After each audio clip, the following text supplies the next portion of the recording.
বিধায়ক দিলীপ মণ্ডল তার পৈলানের বাড়িতে পুলিশি হানা, কেন, কি অভিযোগ তার বিরুদ্ধে জানবো সরাসরি। আমার সঙ্গে রৌনক রয়েছে। রৌনক,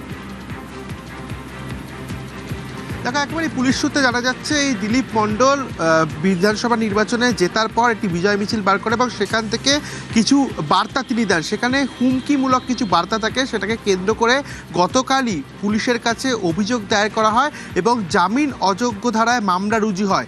এই বিষয়টিকে মূলত কেন্দ্র করেই আজ তার পৈলানের যে বাগান বাড়ি এবং যে বাড়ি এবং অফিসে তিনি থাকেন, এই দুটো বাড়িতেই পুলিশের তরফ থেকে তল্লাশি অভিযান চালানো হয়। কেন্দ্রীয় বাহিনীকে সঙ্গে করে এই তল্লাশি অভিযান গতকালকেই এই হুমকিমূলক বার্তা তিনি ছড়াচ্ছিলেন, এই বিষয়টাকে কেন্দ্র করেই গতকাল থানায় অভিযোগ দায়ের করেন বিজেপি কর্মী এবং সেই অভিযোগের পরিপ্রেক্ষিতে পুলিশ জামিন অযোগ্য ধারায় মামলা রুজু করে এবং তাকে খুঁজতেই, তার সম্পর্কে জিজ্ঞাসাবাদ করতেই কিন্তু তার এই পৈলানের বাগান বাড়িতে কিছুক্ষণ আগেই পুলিশ আসে। প্রায় 4.5 ঘন্টা ধরে তার এই বাগান বাড়িতে তল্লাশি অভিযান চলে। তার ছেলের সঙ্গে পুলিশ কথা বলে এবং যারা যারা রয়েছে তাদের সঙ্গে কিন্তু পুলিশের তরফ থেকে কথা বলা হয়।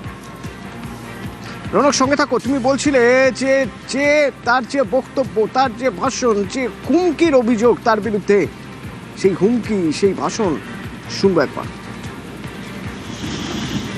এখানে জায়গা নেই, সূত্রে যাক, নাহলে ওই পেটে পাটুল দেখ সব নারী মুড়ি বার করে দেবে। এখানে উন্নয়ন চলছে, উন্নয়ন চলবে।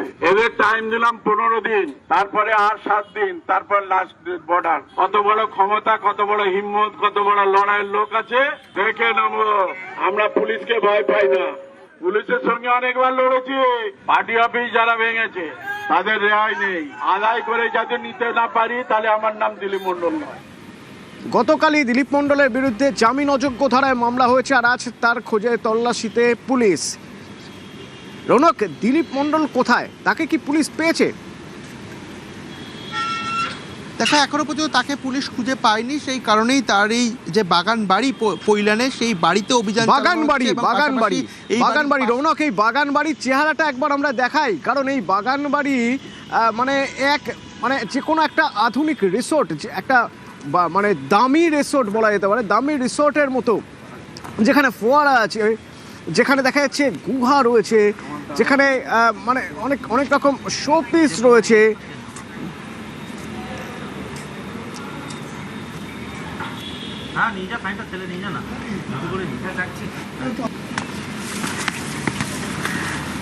কেমন এই বাগান বাড়ি, কতটা জায়গা জুড়ে, কি কি আছে এখানে? দেখো, একেবারেই তোমাকে সরাসরি চিত্রটা দেখাবো। এক বিলাসবহুল রিসর্ট, যেটা তুমি বলছিলে, এখানে প্রথমেই ঢোকার পরই রয়েছে এরকম বড় একটি সুইমিং পুল এবং তারপরেই রয়েছে এক্সোটিক বার্ড, অর্থাৎ ম্যাকাও থেকে শুরু করে বিভিন্ন বিদেশি পাখি এর ভেতরে রয়েছে এবং বিস্তীর্ণ প্রায় 15 থেকে 20 কাঠা জমি জুড়ে এই বাগান বাড়ি এবং সুইমিং পুল থেকে শুরু করে ম্যাকাও পাখি, গুহা, ফোয়ারা, যেখানে কিনা যে রাত্রি হলে যেখানে ওয়াটার শো হওয়ার মতো ব্যবস্থাপনা রয়েছে। একদম যে কোনো রিসর্টকে কিন্তু ফেল করে দেবে দিলীপ মণ্ডলের এই বাগান বাড়ি। বিভিন্ন জায়গায় হরিণ থেকে শুরু করে বাঘের যে একটা শোপিস, সেই শোপিস রাখা রয়েছে বড় লং, এবং তারপরেই রয়েছে একটি গুহা, অর্থাৎ একটি ভেতরে যাওয়ার অন্য আরো একটি ঘর। এই যে যেরকম ভাবে বাগান বাড়িটি সাজানো, এই গুহা কিরকম দেখো, একেবারে অদূরে ছবিটা দেখাবো, একেবারেই যেখানে এটা সাজানো রয়েছে এক্সোটিক বার্ড, অর্থাৎ ম্যাকাও থেকে শুরু করে বিভিন্ন বিদেশি পাখি, এবং তার পেছনে একটি গুহা রয়েছে যা কিনা কার্যত শোপিস হিসাবে এখানে সাজিয়ে রাখা হয়েছে এবং বিভিন্ন ধরনের দামি যে মূর্তি, সেই মূর্তিগুলোও কিন্তু তুমি ইতিমধ্যে দেখতে পাচ্ছ। অর্থাৎ যে কোনো 3 স্টার 5 স্টার যে রিসর্ট, সেই রিসর্টকেও কিন্তু পিছনে ফেলে দেবে দিলীপ মণ্ডলের এই বাগান বাড়ি।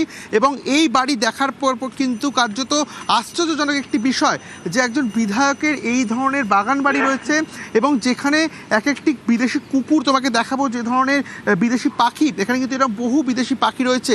গোটা এলাকা পুলিশের যারা উচ্চপদস্থ আধিকারিক তারা কিন্তু খুঁজে দেখলেন, তল্লাশি অভিযান চালালেন এবং দিলীপ বিধায়ককে খুঁজতে গিয়ে তারা পেলেন সুইমিং পুল, তারা পেলেন একটা গুহা, তারা পেলেন শোপিস, বাঘ, ময়ূর, কি নেই সেখানে, কিন্তু দিলীপ মণ্ডলকে পাওয়া গেল না। আচ্ছা, দিলীপ মণ্ডলের ছেলে কি বলছেন? এই রিসোর্ট কাদের, বা এই রিসোর্টের মতো একটা প্রাসাদ, পেল্লায় প্রাসাদ, তাদের নয়, কি বলছেন শুনুন। এটা ফ্যামিলিগত বাড়ি, এটা দিলীপ মণ্ডলের বাড়ি নয়। দিলীপ মণ্ডলের ভাগে আছে, নাম আছে, ঠিক আছে। এখানে কাকাদের নাম সবার ভাগে আছে, সবার ভাগ, প্রত্যেকটা ভাগে একজনের ভাগে আছে। এটা মিনিমাম 15 বছর বিধানসভায় গেছিল তখন। আজকে আমি ঘুমাচ্ছিলাম, দেখি এসেই আমাদের ঘরে দরজা ঢোকাচ্ছিল। পুলিশ চাইছে আমাদের উপরে এখন অত্যাচার করবে, মিছিল বার করেছি বলে অত্যাচার করছে। সার্চ ওয়ারেন্ট দেখায়নি, ওয়ারেন্ট দেখায়নি, কিচ্ছু না। বাড়িতে বিনা সার্চ ওয়ারেন্ট দেখিয়ে কিভাবে ঢোকে? রৌনক, দিলীপ মণ্ডলের ছেলে তো দাবি করছেন এ বাড়ির মালিকানা দিলীপ মণ্ডলের নয়, তাহলে রেজিস্ট্রি কার নামে রয়েছে? কার নামে এই বাড়ি? বলছে এটা তাদের পিতৃপুরুষের বাড়ি, অর্থাৎ দিলীপ মণ্ডলের যে কজন ভাই রয়েছে এবং এর সঙ্গে কিন্তু দিলীপ মণ্ডলেরও নাম রয়েছে, অর্থাৎ এটা তাদের আদি বাড়ি এমনটাই তিনি বলছে। এবং এখানে তিনি বলছে দিলীপ মণ্ডল থাকে না। সেক্ষেত্রে আমরা এটা জানতে পারছি যে এই দিলীপ মণ্ডলের ভাই থেকে শুরু করে এরকম তার যে কজন ভাই রয়েছে এবং দিলীপ মণ্ডল তাদের নামেই কিন্তু এই বাড়িটি রেজিস্টার রয়েছে।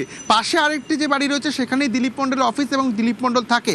সেক্ষেত্রে তার ছেলে পরবর্তীতে স্বীকার করলো যে এটা তাদের পিতৃপুরুষের বাড়ি। কিন্তু এই বাড়িকে ঘিরেই যে একটা বিলাসবহুল রিসর্টের মতো চিত্র ফুটে উঠলো, এখানেই কিন্তু প্রশ্ন উঠছে যে একটা বাগান বাড়ির ভেতরে কার্যত রাজপ্রাসাদের মতো চিত্র, সুইমিং পুল থেকে শুরু করে বিদেশি পাখি, এক একটি বিলাসবহুল মূর্তি থেকে শুরু করে তোমায় দেখো পাশেই যেটা বলছিলাম তোমাকে যে পুকুর, এখানে কিন্তু ফোয়ারা রয়েছে। অর্থাৎ রাতের বেলায় এখানে যে ওয়াটার শো, সেই ওয়াটার শো অর্থাৎ একেবারে ব্যবস্থা রয়েছে। এবং তোমাকে আবার বাগান বলা যেতে পারে, যে সাজানো বাগান দেখে এলেন পুলিশ কর্মীরা বা পুলিশের তদন্তকারীরা, কিন্তু বিধায়কের দেখা মিলল না। দিলীপ মণ্ডলের পাশে একটি অফিস আছে, বাড়ি আছে, এবং এটা তার ছেলের দাবি এটা পৈতৃক সম্পত্তি। অর্থাৎ দিলীপ মণ্ডলের যারা রয়েছেন, ভাইয়েরা রয়েছেন, তারা সবাই এর শরিক রয়েছেন। এটা দিলীপ মণ্ডলের একার নয়, দাবি করা হচ্ছে। পরবর্তীতে কাগজপত্রে হয়তো সঠিক প্রমাণ পাওয়া যাবে, কিন্তু দিলীপ মণ্ডল যাকে খুঁজতে পুলিশ আজ গিয়েছিল, সে দিলীপ মণ্ডলের বিরুদ্ধে অভিযোগ কি? সে দিলীপ মণ্ডলের বিরুদ্ধে একটি ভিডিও রয়েছে, ভাইরাল হয়েছে, যে ভিডিওয়ে দেখা যাচ্ছে যে হুমকি দিচ্ছেন তিনি। এই অভিযোগ করা হয়, এফআইআর দায়ের করা হয় তার বিরুদ্ধে, এবং গতকালই জামিন অযোগ্য ধারায় মামলা করা হয়। আজ পুলিশের অভিযান, কিন্তু কোন ভিডিও, সেখানে তিনি কি বলছেন শুনুন। ক্রিমিনাল এখানে জায়গা নেই, শুধরে যাক, নাহলে ওই পেটে পাটুল দেখ সব নারী মুড়ি বার করে দেবে। এখানে উন্নয়ন চলছে, উন্নয়ন চলবে। এদের টাইম দিলাম 15 দিন, তারপরে আর 7 দিন, তারপর লাস্ট বর্ডার। কত বড় ক্ষমতা, কত বড় হিম্মত, কত বড় লড়াইয়ের লোক আছে দেখে নেবো। আমরা পুলিশকে ভয় পাই না, পুলিশের সঙ্গে অনেকবার লড়েছি। পার্টি অফিস যারা ভেঙেছে তাদের রেহাই নেই। আদায় করে যাতে নিতে না পারি, তাহলে আমার নাম দিলীপ মণ্ডল নয়।